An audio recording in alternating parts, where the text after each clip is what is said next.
سنا ہے کہ رمضان میں شیطان بند ہو جاتے ہیں، یعنی کہ وہ آپ کو تنگ نہیں کریں گے، برے کام کرنے نہیں دیں گے، نہ ہی آپ کے دلوں میں وسوسے ڈالیں گے کہ کوئی گناہ کا کام کرو۔ لیکن رمضان میں ہم دیکھتے ہیں کہ ہم پھر بھی گناہ کا کام کر رہے ہیں، اور سب سے بڑے گناہ کا ذکر آج میں آپ کے سامنے کرتی ہوں۔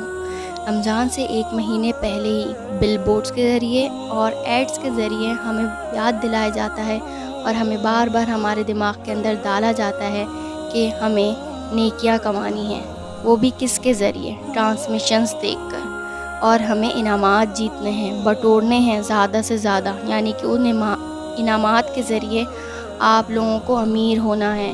یعنی کہ آپ کے گھر میں بائک نہیں ہے تو بائکس کی لائن لگ جائے گی، گاڑی نہیں ہے تو گاڑیوں کی لائن لگ جائے گی۔ کیا ایسا ممکن ہے؟ ذرا حقیقت کی طرف نظر ثانی کرتے ہیں۔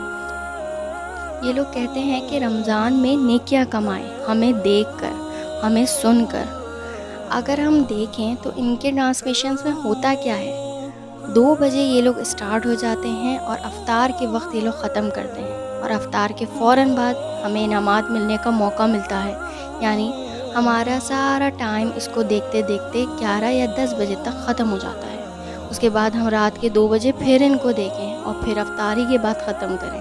یعنی کہ ہم پورا رمضان انہی کو دیکھتے رہیں، ان سے ہی سیکھیں، ان کے ہی ذریعے کامیابی حاصل کریں، نیکیاں لیں، جنت میں داخل ہو جائیں۔ بھائی اتنا زبردست کام ہے ان کو دیکھنا۔ جیسا کہ مولانا طارق جمیل نے کہا تھا کہ 12 مہینے میں سے صرف 1 مہینہ اللہ تعالیٰ کہتے ہیں کہ وہ مجھے دے دو۔ اب اس 1 مہینے میں بھی اللہ تعالیٰ یہ نہیں کہتے ہیں کہ کام جھام سب چھوڑ چھاڑ کے بیٹھو اور میری عبادت کرو۔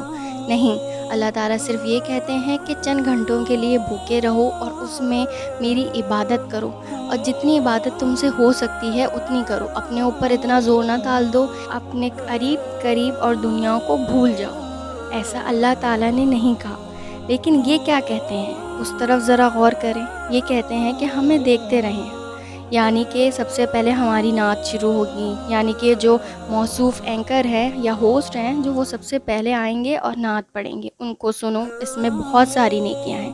پھر اس کے بعد یہ لوگ کیا کریں گے؟ آؤ ہم تقریری مقابلہ کریں گے، ہمیں ان میں بھی بہت ساری نیکیاں ملتی ہیں، ایسے مقابلے کہاں ملتے ہیں ہر وقت سننے کے لیے۔ پھر ہمیں یہ لوگ کچن میں کھڑے ہو کے کھانا بنانا بھی سکھائیں گے۔ یہ تو یعنی کہ آپ کو کہیں پہ بھی نہیں مل سکتا، یہ بہت یونیک ہے، اور اس کے اندر اتنا ثواب ہے، اتنا کہ دریا برابر۔ پھر یہ کہتے ہیں کہ دینی سوالوں کے جواب دیجیے اور انعامات حاصل کیجیے۔ واو، مطلب ہمارے نالج میں بہت اضافہ ہو رہا ہے، اور اس میں بھی بہت نیکیاں ہیں، جیسا کہ پیچھے سارے کاموں میں نیکیاں تھیں۔ پھر یہ لوگ اپنے ہی ٹرانسمیشن میں چند مہمانوں کو بلاتے ہیں، اور وہ مہمان غریب ہوتے ہیں، یتیم ہوتے ہیں، یا ایسے لوگ ہوتے ہیں جن کو پیسوں کی بہت ضرورت ہوتی ہے۔ باقاعدہ بہت اچھی سے ویڈیو ایڈٹ کر کے ہمیں دکھایا بھی جاتا ہے کہ ان کا یہ حال ہے۔ پھر فون کالز کے ذریعے ان کو ڈونیشن دینے کا کہا جاتا ہے، اور یہ بھی بہت نیکی کا کام ہے۔ یعنی کہ ہم تو ڈونیشن نہیں دیتے، لیکن ہم دیکھ رہے ہیں نا، تو یہ بہت بڑا ثواب ہے بھائی، اس سے اچھا ثواب تو ہمیں مل بھی نہیں سکتا۔ پھر اس طرح کے مزید سیگمنٹس ہوتے ہیں، یعنی کہ 2 بجے سے آپ کو 7 یا 7:30 بجے تک ان کو مسلسل دیکھنا ہے، اور یہ لوگ کسی نہ کسی طرح آپ کو پھنسائے رکھیں گے۔ یعنی کہ اگلا سیگمنٹ ہمارا یہ ہے، بریک کے بعد ہمیں اس طرح سے دیکھیے گا، ہمارے مہمان آئیں گے ان کو دیکھیے گا، اور اس طرح اس طرح مسلسل ہمیں ٹی وی کے آگے بٹھائے رکھتے ہیں۔ اب ذرا غور کریں کہ اللہ تعالیٰ نے ہمیں یہ کہا تھا کہ تمہیں یہ اس طرح سے نیکیاں کمانی ہیں؟ تسبیحات پڑھیں، دوسروں کی مدد کریں زیادہ سے زیادہ، اور اس طرح کی عبادت جسے اللہ تعالیٰ نے ہمیں کرنے کے لیے کہا ہے، جس سے ہم اپنی نیکیاں بڑھا سکیں، اپنے گناہوں کو مٹا سکیں۔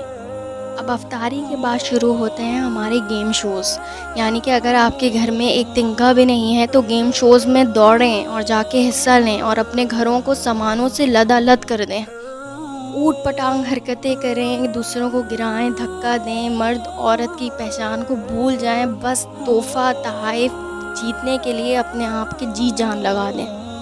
اسی دوران ہمارے تراویح کا جو ٹائم ہوتا ہے وہ بھی ختم ہو جاتا ہے اس گیم شو کے چکر میں، جو وہاں بیٹھے ہیں ان کا بھی، اور جو ٹی وی پہ دیکھ رہے ہیں ان کا بھی۔